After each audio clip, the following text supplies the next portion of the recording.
नमस्कार, आप देख रहे हैं एबी स्टार न्यूज। मैं हूं आपके साथ सपना वर्मा। वक्त हो चला है अपना उत्तर प्रदेश का। बुलेटिन की शुरुआत आगरा की खबर के साथ। आगरा में ताजमहल की सुरक्षा व्यवस्थाओं का जायजा लेने के लिए एडीजी विनोद कुमार पहुंचे। आगरा में ताजमहल की सुरक्षा का जायजा लेने एडीजी विनोद कुमार पहुंचे। इस दौरान एडीजी विनोद कुमार ने येलो जोन और रेड जोन एरिया का जायजा लिया। वहीं तमाम सुरक्षा बिंदुओं पर जानकारी ली और नए वार्ड टावरों का भी निरीक्षण किया गया। इस दौरान एसएसआई, सीआईएसएफ, पुलिस के तमाम अधिकारी मौजूद रहे।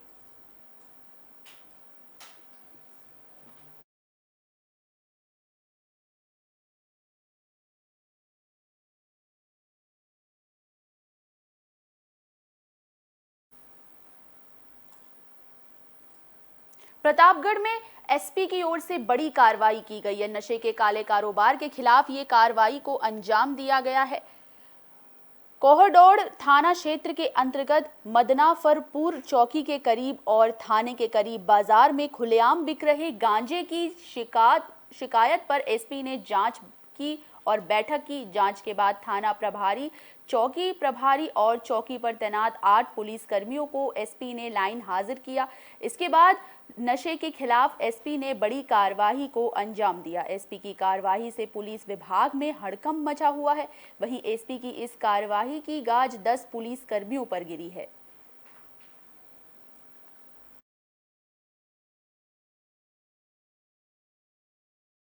विगत कुछ दिन पहले कोडोर थाना क्षेत्र के अंतर्गत अवैध गांजे और नारकोटिक सब्सटेंसेस की बिक्री की एक सूचना ग्रामीणों के द्वारा दी गई थी, जिसके संबंध में जांच कराई गई। जांच के उपरांत एसएचओ कोडोर और चौकी इंचार्ज मदाफरपुर के साथ साथ 8 पुलिसकर्मियों को, इन टोटल 10 पुलिसकर्मियों को लाइन हाजिर किया गया है।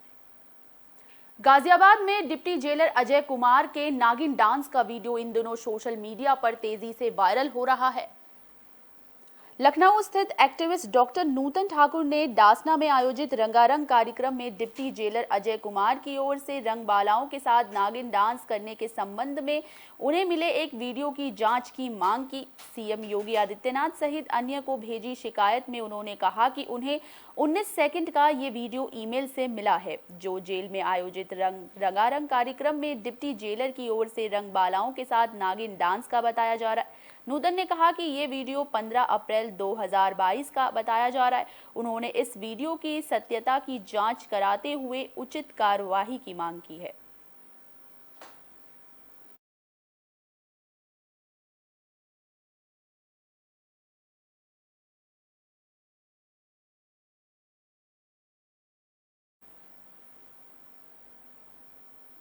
मथुरा में डिप्टी सीएम केशव प्रसाद मौर्य ने अस्पताल की व्यवस्थाओं का जायजा लिया और तमाम तरीके से निरीक्षण किया। उप मुख्यमंत्री केशव प्रसाद मौर्य ने धर्मनगरी वृंदावन पहुंचे। इस दौरान डिप्टी सीएम ने स्वास्थ्य सेवाओं का जायजा लेने के लिए जिला संयुक्त चिकित्सालय का निरीक्षण किया। उन्होंने कोरोना की संभावित चौथी लहर को देखते हुए अस्पताल में oxygen generation plant, Piku ward, isolation ward, dispensary, pathology lab सहित ओपीडी का निरीक्षण किया। इसके साथ ही डिप्टी सीएम केशव प्रसाद मौर्य ने टीएफसी में बनाए गए कोविड कमांड और कंट्रोल सेंटर का भी निरीक्षण किया और कोविड से लड़ाई के प्रति पहले की तरह सजग और सतर्कता रहने के निर्देश दिए। इसके बाद उप मुख्यमंत्री का काफिला जग प्रसिद्ध ठाकुर बांके बिहारी मंदिर पहुंचा, जहां उन्होंने ठाकुर बांके बिहारी महाराज के दर्शन और पूजा अर्चना कर उनका आशीर्वाद लिया। वहीं मंदिर के सेवायतों ने उन्हें पूजन कराया और पटका प्रसाद भेंट कर उनका स्वागत किया। इस दौरान उन्होंने पत्रकारों से बातचीत की। उप मुख्यमंत्री केशव प्रसाद मौर्य ने पत्रकारों से बातचीत करते हुए कहा कि सरकार का प्रयास है कि उत्तर प्रदेश की 25 करोड़ जनता के स्वास्थ्य का पूरा ख्याल रखा जाए। सरकार स्वास्थ्य व्यवस्थाओं को लेकर गंभीर है। वहीं अस्पताल में फायर सिस्टम स्टाफ की कमी के सवाल पर भी उन्होंने जल्द से जल्द समाधान कराने की बात कही है।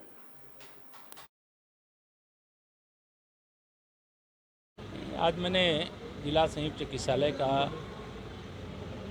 रूटीन निरीक्षण किया है। सभी प्रकार की तैयारियां संतोषजनक भी पाई गई हैं। कुछ मैन पावर की समस्या जरूर संज्ञान में लाई गई है, उसका भी समाधान करने का प्रयास किया जाएगा। हमारी सरकार का प्रयास है उत्तर प्रदेश की 25 करोड़ जनता के उत्तम स्वास्थ्य को बनाए रखने, और सरकार स्वास्थ्य सुरक्षा को लेकर के गंभीर है। इसलिए जहाँ कहीं पर भी हम सब लोगों का भी जाना होता है तो विशेष तौर से जो अन्य कहीं जाना है या निरीक्षण करना है, उसमें किसी न किसी अपने हॉस्पिटल का भी निरीक्षण करते हैं। बस्ती में पुलिस को अपहरण मामले में लेकर एक बड़ी कामयाबी हाथ लगी है। बस्ती पुलिस के लिए चुनौती बने अखंड अपहरण कांड मामले में पुलिस को बड़ी कामयाबी हाथ लगी है। बस्ती पुलिस ने अखंड को सकुशल बरामद कर लिया है। साथ ही अखंड का अपहरण करने वाले 2 किडनैपर को भी गिरफ्तार कर लिया है। दोनों किडनैपर सगे भाई हैं और अपहरण बच्चे के पिता से उन दोनों का व्यापार का रिश्ता था। वहीं शुरू से ही अपहरण के वक्त के सीसीटीवी फुटेज देखकर ऐसा लग रहा था जैसे कि जानने वाले ने ही बच्चे का अपहरण किया है।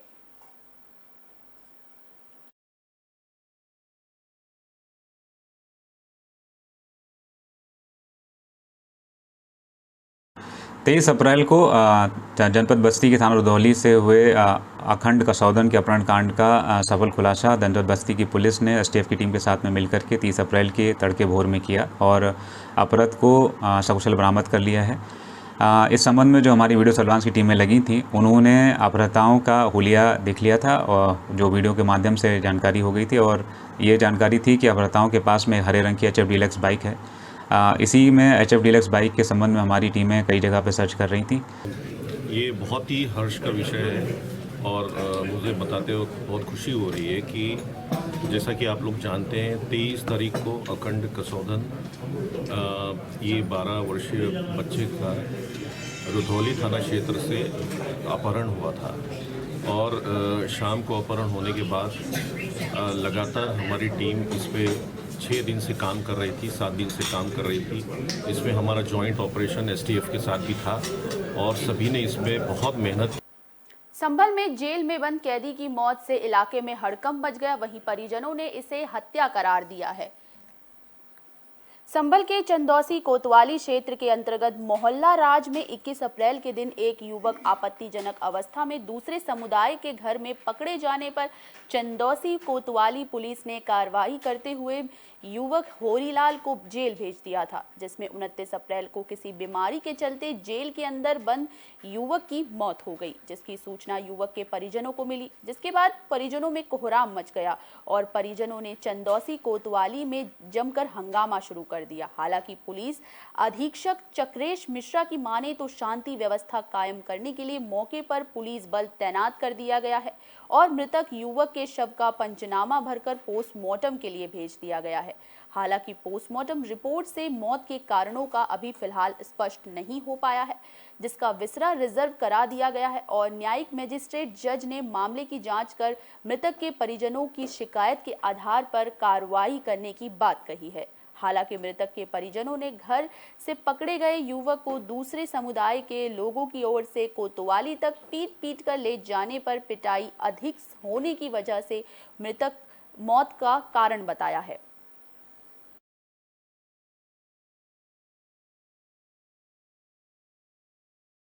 हाँ, फिर क्या हुआ? वो यहाँ से जाकर इनके घर में घुस कर कुंडी लगा के सो गए। इन लोगों ने मीडिया बुला ली, मीडिया बुला कर इन्होंने फिर क्या नाम है पुलिस बुला ली। कोतवाली चंदौसी के अंतर्गत मोहल्ला राज में एक युवक होरीलाल वाल्मीकि 21 अप्रैल को अपने घर के पास में स्थित दूसरे समुदाय के घर में निर्वस्त्र होकर घुस गया था। वहां उपस्थित महिलाओं के द्वारा शोर।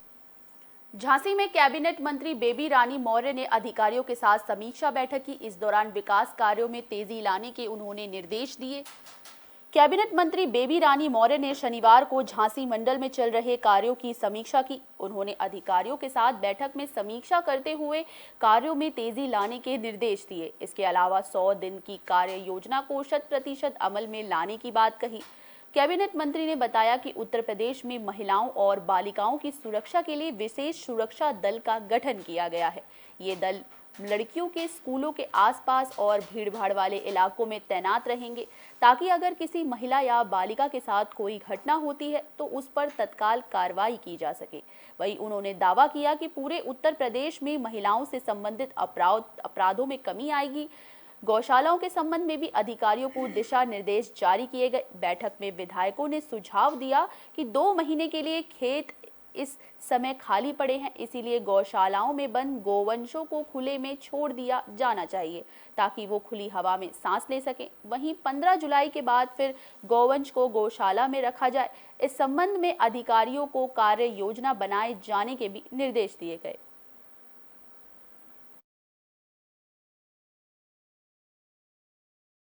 झांसी जिले की समीक्षा बैठक करने आई है, जिसमें जो नारी शक्ति मिशन है उसमें महिलाओं की क्या स्थिति है, अपराधों की क्या स्थिति है, कितनी एफआईआर दर्ज हो रही है, और इसके अलावा यहाँ का जो गोवंश है उसके लिए क्या व्यवस्था की है अधिकारियों ने, उस पर चर्चा की है हमने।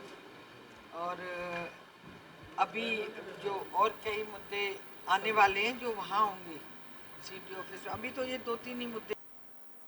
गाजियाबाद में बिजनेसमैन युवक की मौत रहस्य बनी हुई है। इससे कब पर्दा हटेगा, इसको लेकर तमाम तरीके से जांच जारी है। परिजनों ने वहीं हत्या का आरोप लगाया है। गाजियाबाद के साहिबाबाद थाना क्षेत्र के शालीमार गार्डन इलाके में युवक की संदिग्ध परिस्थितियों में मौत हो गई। मृतक के परिजनों का कहना है कि मृतक उदित को उसकी एक परिचित महिला ने शाम 4:30 बजे अपने घर बुलाया था। इसके बाद दिल्ली के लक्ष्मी नगर से चलकर शालीमार गार्डन महिला के घर वो पहुंचा था, जिसके बाद उदित के परिजनों को रात 12:30 बजे उदित की संदिग्ध परिस्थितियों में मौत की सूचना दी गई। इसके बाद उदित के परिजन दिल्ली के जीटीबी अस्पताल पहुंचे, जहां उदित की चाकू लगने की वजह से ज्यादा खून बहने की वजह से मौत हो चुकी थी। मृतक के परिजनों ने बताया कि उदित के आरोपी महिला से 3 साल से संबंध थे और उदित को उसके परिजनों ने कई बार समझाया था, लेकिन बावजूद इसके महिला युवा को समझा बुझाकर उसके घर बुला लिया करती थी। लेकिन शुक्रवार को उदित की चाकू लगने से मौत हो गई। फिलहाल महिला समेत कई लोगों से लगातार पूछताछ की जा रही है। परिजनों की माने तो आरोपी महिला ने ही युवक की हत्या की है। हालांकि अब देखने वाली बात ये होगी कि पुलिस की जांच में आगे क्या सामने आता है। महिला का कहना है कि वो शराब के नशे में था और महिला से जो हम लोगों की बात हुई है कि उसके साथ इलिसिट रिलेशन में करीब 1.5 साल से रह रहा था। इनके बीच में कुछ बातचीत हुई। बातचीत के दौरान ही उसको चाकू लगा है। महिला ने ही ले जा करके इसको एडमिट कराया है हॉस्पिटल में, और उस दौरान इसने महिला के द्वारा इसके माँ बाप को भी फ़ोन किया गया है। करीब 3 बजे के लगभग इनके माँ बाप जीटीबी हॉस्पिटल पहुँचे हैं। तब तक इस उदित उपाध्याय की तब तक मौत हो चुकी है। 2 साल रहा उनके यहाँ पे मैं। वहाँ पर जो है एक लेडी थी, अपना उनका नाम है राधा राणा। इसके अंदर जो है मेरा लड़का साथ में उसके टचिंग में था कुछ टाइम से रिलेशन में। लगभग 1.5 साल रिलेशन में रहा है, जो कि मुझे इसमें पता नहीं था कुछ भी क्या चल रहा है क्या नहीं चल रहा है। आगरा में पुलिस को बड़ी कामयाबी हाथ लगी है। 15,000 के इनामी बदमाश के साथ पुलिस की मुठभेड़ हो गई। इस दौरान वो घायल हो गया। आगरा में CIW और स्वाट टीम के साथ थाना रकाबगंज पुलिस को बड़ी कामयाबी हाथ लगी है। दरअसल काफी लंबे समय से कई मुकदमों में वांछित चल रहे बदमाश पवन को पुलिस ने मुठभेड़ के दौरान गिरफ्तार कर लिया है। वहीं गिरफ्तार बदमाश पवन पर 15,000 का इनाम है। फिलहाल मुठभेड़ के दौरान बदमाश के पैर में गोली लगी थी, जिस वजह से वो अस्पताल में भर्ती है।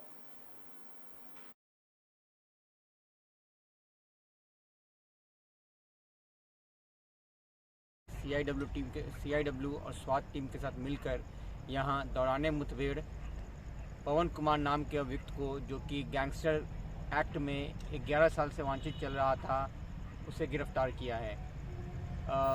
मुखबिर की सूचना पर स्वाट की टीम उसका पीछा कर रही थी और थाना की टीम को बताया।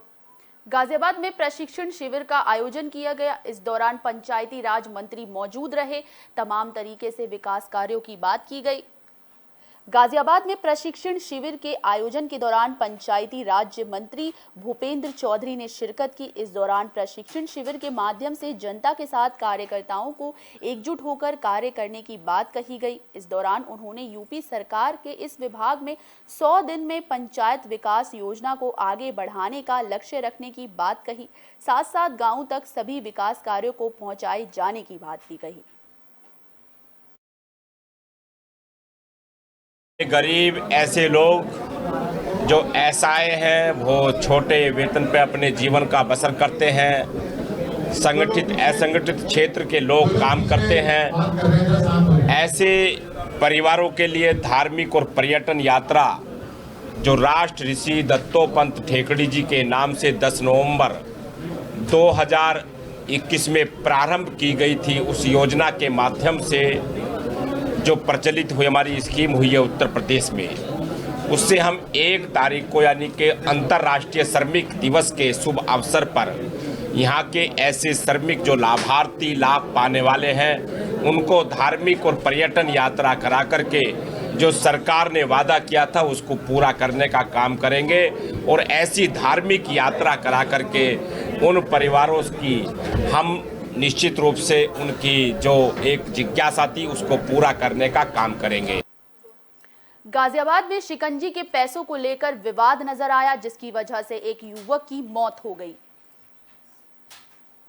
गाजियाबाद थाना नंदग्राम में शिकंजी के पैसे देने को लेकर हत्या मामले में जांच के दौरान नया मोड़ सामने आया है। पुलिस के मुताबिक सड़े हुए नींबू की शिकंजी को लेकर विवाद शुरू हुआ था, जिसको लेकर ई रिक्शा पर लटक कर शिकंजी वाला पैसे मांग रहा था। रिक्शा पलटने से सिर पे चोट लग गई, जिस कारण युवक की मौत हो गई। वहीं पुलिस ने मुख्य आरोपी को गिरफ्तार कर लिया है।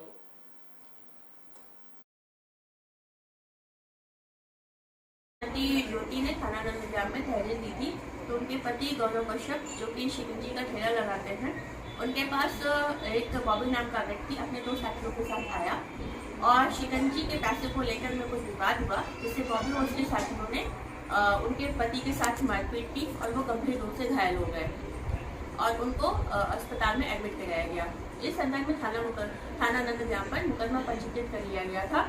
खासकर जानकारी हुई कि घायल गौरव की मृत्यु हो। कानपुर देहात के 12 गांव इन दिनों चर्चा का केंद्र बना है। दरअसल चर्चा की वजह लवारिस पड़ी वहां जमीनें हैं।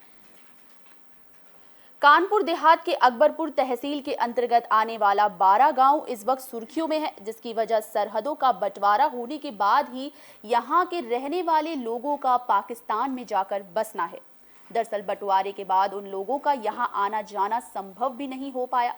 वहीं कुछ सभी लोग अभी तक जीवित भी नहीं होंगे, लेकिन उनकी जमीनें लवारिस पड़ी हैं या फिर किसी ने उनकी जमीन पर कब्जा कर लिया है। वहीं सरकारी अभिलेखों में दर्ज मुल्क के नाम पर भारत के सरकारी दस्तावेजों में कानपुर देहात की कुछ जमीनों की खतौनी में दाखिल भूस्वामियों के निवास स्थान के कॉलम में शत्रु देश पाकिस्तान का नाम अंकित है, जिसने सरकारी महकमे और उनकी कार्य प्रणाली पर तमाम सवाल खड़े कर दी। लंबे अरसे से दर्ज भारत की जमीनों पर गैर मुल्क का नाम प्रशासनिक अधिकारियों की बड़ी लापरवाही को दिखाता है। अगर हम नियम की बात करें तो हर 6 वर्ष में भूमि अभिलेख के दस्तावेजों की छानबीन की जाती है और उन अभिलेखों को में दर्ज गलतियों को सही किया जाता है। साथ ही साथ उन सभी दस्तावेजों को तहसील स्तर पर नवीनीकरण भी किया जाता है। लेकिन अरसे से कानपुर देहात की कुछ जमीनों में दर्ज गैर मुल्क पाकिस्तान का नाम अभी तक वैसा का वैसे ही है। सवाल ये खड़ा होता है कि हर 6 साल में दस्तावेजों में नवीनीकरण की प्रक्रिया करी जाती है, तो फिर लंबे अरसे से दर्ज पाकिस्तान का नाम अभी तक जमीनों की कुछ खतौनी पर क्यों अंकित है?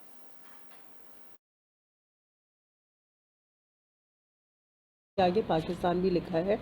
इसमें हम लोग लेखपाल से विधिवत परीक्षण करा के इस प्रकार के जितने भी घाटे हैं उनका मौका स्थिति देखते हुए, क्योंकि यदि यहाँ पे कोई लोग रह रहे हैं, भारत में रह रहे हैं, तो वो भारत के ही निवासी हैं, परंतु यदि कोई ऐसे हैं जो कि यहाँ से छोड़ के चले गए हैं और संपत्ति खाली है, तो उसको शत्रु संपत्ति डिक्लेयर होना चाहिए। जानकारी तो अभी हुई हमको कि ज़मीन पाकिस्तानियों के नाम है, यहाँ के लोग पाकिस्तान चले गए हैं, उनके नाम की ज़मीन अभी भी चल रही है।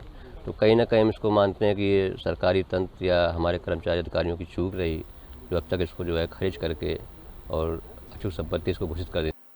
गाजियाबाद में एक शख्स का वीडियो तेजी से वायरल हो रहा है। दरअसल वायरल होते वीडियो में बाइक सवार शख्स अवैध हथियार लहराता हुआ नजर आ रहा है। थाना मोदी नगर इलाके से एक युवक का बाइक पर अवैध हथियार हाथों में लहराते हुए वीडियो वायरल हो रहा है, जिसके बाद वायरल वीडियो को संज्ञान में लेते हुए आरोपी युवक को पुलिस ने गिरफ्तार कर लिया है।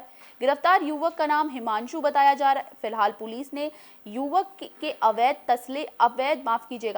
असले को युवक के पास से बरामद कर लिया है।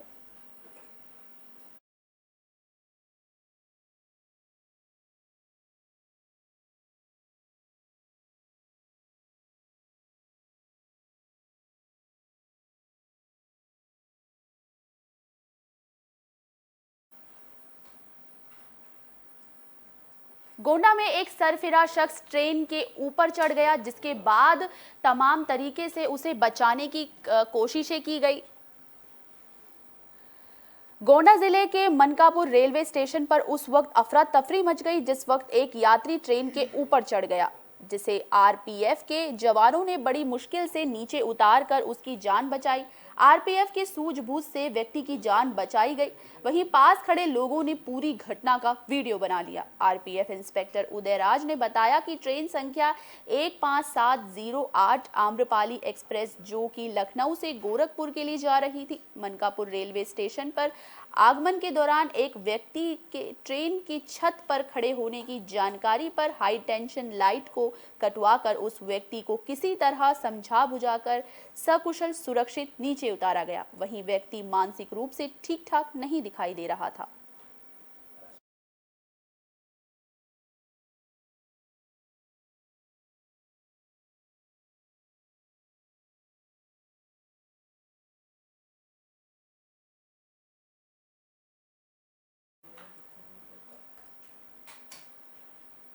पीलीभीत में बदमाशों के हौसले बुलंद नजर आए। घर में घुसकर महिलाओं के साथ जमकर मारपीट की गई। आपको बता दें कि पीलीभीत के अमरिया थाना क्षेत्र के गांव सिरसा से सुबह सुबह एक दिल दहला देने वाली घटना सामने आई।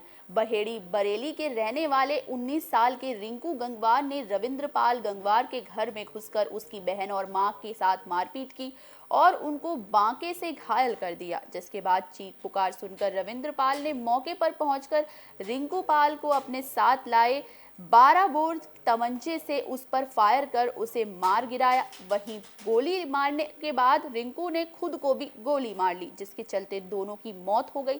फिलहाल इस वारदात से इलाके में सनसनी मची हुई है।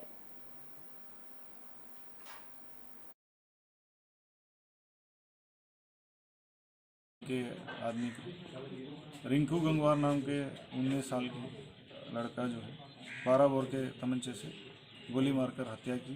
उसके बाद वहाँ से भाग के वहाँ से 20 मीटर 25 मीटर दूरी पर रास्ते में अपने को खुद को गोली मार लिया है। दोनों को हॉस्पिटल पहुँचाया गया है।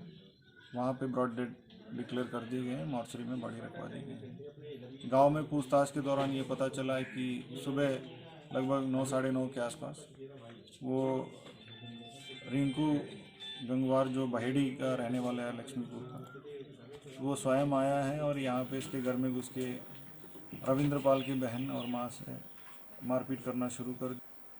अपना उत्तर प्रदेश में आज के लिए बस इतना ही। मुझे दीजिए इजाजत। देश और दुनिया से जुड़ी तमाम खबरों के लिए देखते रहिए AB स्टार न्यूज़। नमस्कार।